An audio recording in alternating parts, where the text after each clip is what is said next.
observation is everything. Forming a plan of what you think they're doing, so like walking it at night, walking it in the morning, getting up early, staying up late, just using your eyes and just listening really. And past captures do help, but I found before with past captures you get stuck in a rut, you're trying to double guess what the fish is doing, and in hindsight you've just got to go with what you see really. It's quite, just let them tell you where to bait. Once I've found the fish, if they're spending say a certain amount of time down one end of the lake, I like to lead about a lot. I'm looking for areas where I can just get a drop. It doesn't have to be a pool, as long as it's not too like thick with weed, but as long as I can get a drop, it's a bit dirty, but I can start presenting some bait. I can put a bucket of particle on it, say, just to see if they clean it. And sometimes when they are dirty, and then it goes from dirty to clean, you know your bait's gone. There's like, no, has it been gone? Is it getting a little bit cleaner? It's gone from dirty to clean. An area found can be really dirty, a lot of debris on it, low-lying weed, leaves and that. And if you're baiting it right and you've kept it consistent over the course of even the 3 to 4 days, that can go to being pea shingle. If you've got enough, not even enough fish down there, you put the right amount on it, and then you know that when you come to fish, it's cock on really, game on, you should get a bite. I find if you put a couple of kilos in their area, they're not going to miss it. They ain't going to swim over it all the time. They might swim over it a few times, but if they swim over 50 baits, they swim over half a bait. Anyone can put half a kilo out, but give them enough that's going to stop them in their tracks. If they want to eat it, they eat it. If they don't, you ain't lost too much money, and you've not put all your eggs in one basket. So 2 key is a good starting point. Then just slowly you can start building it and building it. I don't think I ever do more than 5 key. If I'm going to do more than 5 key, I will bulk it out. I choose to use boilies over particle because 1, they're easier for me to bait up with. 2, the carp love them. It's full of, as far as I'm aware, it's full of nutrition.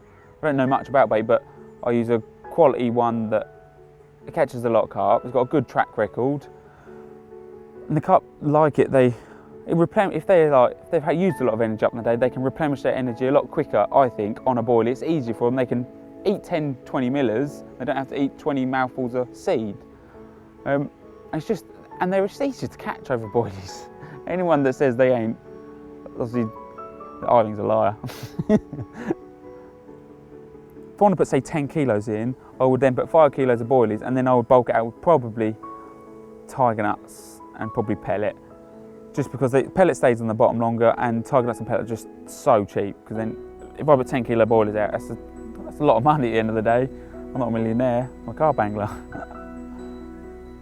If I was going to use particle for my baiting up, I've got 2 ways I'd use it. I'd use it to clean an area. If I found them in an area, it's a bit dirty, I'd put it down just to clean it off. It's easy to present hook baits on, easier to fish boilies on. My first couple of bait ups, but then I would drop the particle out.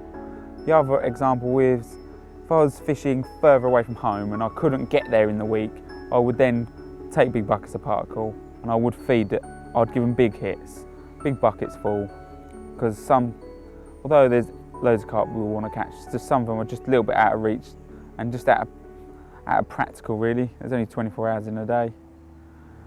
It's important you don't overbait, you don't put 2 kilos out on a Tuesday, on a Wednesday, on a Thursday, on a Friday, unless you think it's getting eaten, I suppose. But I normally give it a couple of kilos, couple of days. If I'm going to put a 5 key hit out, I'll give it 3 days, maybe 4, but it's normally 3, and then the fourth morning I have rigs on the spot. Normally that's how I approach it. It just seems to be that 4th morning or that 3rd night is the night where they've eaten it all and they're coming back looking for more hungry. And you haven't got a lot of bait down there, you've just got enough to get a bite. If I'm going to put, say, 5 key hit out, it's 3 days before. It's like, if I'm coming on a Sunday night, it's a Thursday night, I'll put it out. And I normally, once I get in the area that I'm happy with, and obviously I've been baiting, I normally just fish over a handful, 20 baits, 30 baits. Just enough to get a bite, and 9 times out of 10 I've got 2 rods on an area. I fish 2 rods more than I ever fish anything else. And they're both on the same zone, so I've got a good chance of both rods. And if you get it right, you get double takes, and normally they're passing your bait out everywhere. Nowadays I fish over glugged bait. I put krill liquid, krill powder on my bait frozen, shake my bag up, it stinks, stuck it in the van, and the time it defrosts overnight whenever I'm baiting up, it's all stuck to the bait. The more traction I've got on that spot that night, that I've had my rigs on the spot, the better for me. Even though they're all the same colour, it's just the much smell as possible for me to get the bite I want, or a bite on the night that I actually have to angle. I use a food bait a lot over the last recent years. Everyone uses bright ones, but if I do want some sort of bright one, but at night I still want a food smell, I just go for the same flavour, but or a fishy flavour, but as a cream bait. Kind of, I suppose it looks a bit washed out, but a little bit bright, but not in their face. And that's done me proud. If the rod's gonna go, it's normally that one. But if I'm gonna get a bigger one, that will come on the food bait. They always come on the food bait. I don't think I catch the big ones on the food bait because they're cautious. I think it's because they've eaten a lot of them, they're greedy, they know what they are and they know what they want. They've come there to feed, and a white one, say, up in their face, I just think they might miss it. They're just looking for these big round things that they've eaten hundreds of. When you're applying a decent quality food bait in a lake, you're not only enhancing the stock, you're helping them, especially after spawning time, and they're looking for their nutrition, they're looking for some proper food. You're helping them get healthy again, I suppose. They've used all their energy up, they want all their energy again, and they're going to look to feed to get through the winter. If you can apply them boilies, it's better for the fish. I personally think it's better for the fish in the long run. They're going to get back up in weight better, they're going to be replenished, the scales they've lost, if they've got tail damage or scars are going to heal, and it's just better nutrition all round. Once I've, say, found an area and I put a bit of bait on it or a bucket of bait on it, the next time I come down, whether I'm fishing or I'm just walking around, I normally try and have a lead and about rod on me so I can read the area if they are using it, or they are cleaning it up, or if it's taking them 3 days to eat the bait or 2 days to eat the bait. It's just, I do a lot of lead work. I like leading about a lot, just so I know in my head that it might not look what it is in my head, but that's how I think it looks. So I can get a good line lay. Whether I need to fish a low line pop up or a bottom bait, for when I do turn up, I'm not just going to fling them out and hope they've eaten my bait. So as the spots normally progress, if they're slow, if it's a quick jump from dirty to clean, I go straight in with a bottom bait, so I'm not sure about that. But if it's slowly going from cleaner, dirty to like a firmer area, I'm happy to fish. I like using the naked chod a lot.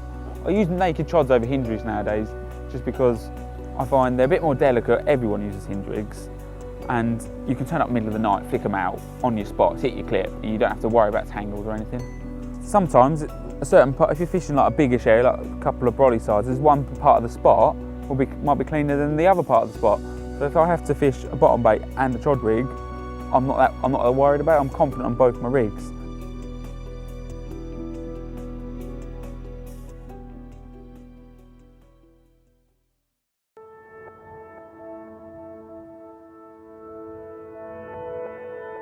Seems to be that fourth morning or that third night is the night where they've eaten it all and they're coming back looking for more hungry.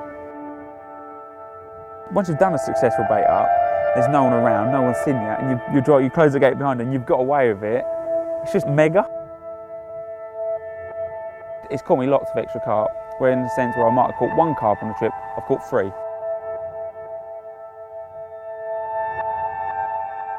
5 kilos, that doesn't scare me, because 5 20-pounders can smash through that in an hour.